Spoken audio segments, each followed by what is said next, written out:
I'm with Grand Chief Mike Mitchell of Akwesasne. We just saw the presentation inside where the Traveling Road College received a lovely grant, and I just wanted to ask you a few questions. How are things going with the bridge? Well, it's almost 2 years later, and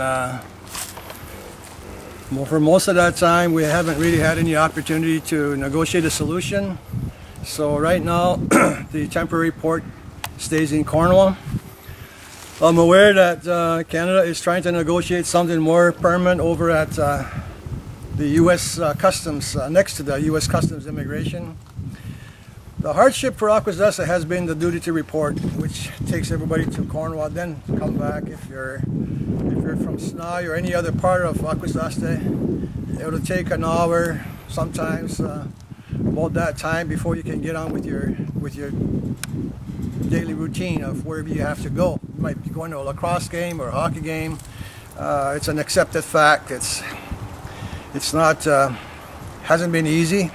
I recognize that, and one of the things that I can say is that the Mohawk Council has filed, and it's been accepted to be heard, 2 charges, 2 complaints, and one is dealing with bringing the duty to report back on the island, and the other one deals with the identification.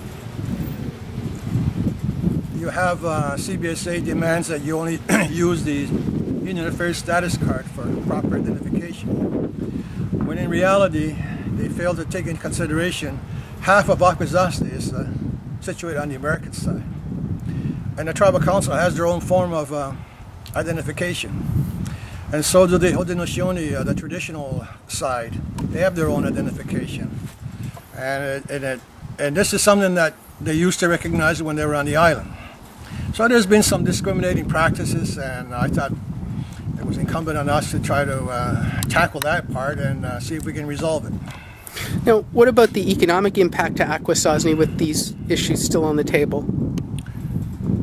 Well, deliveries are not made, obviously, because of the concern how much time you will lose coming to do business here and then get stuck.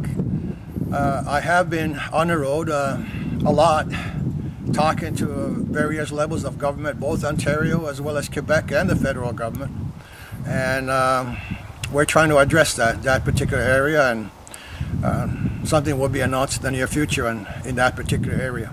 Now, something seems to be happening that's a very different and unique situation.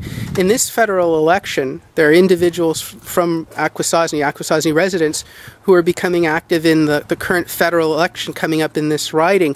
Do you think that that's been triggered by the bridge issue and the response or lack of their response from the Harper government?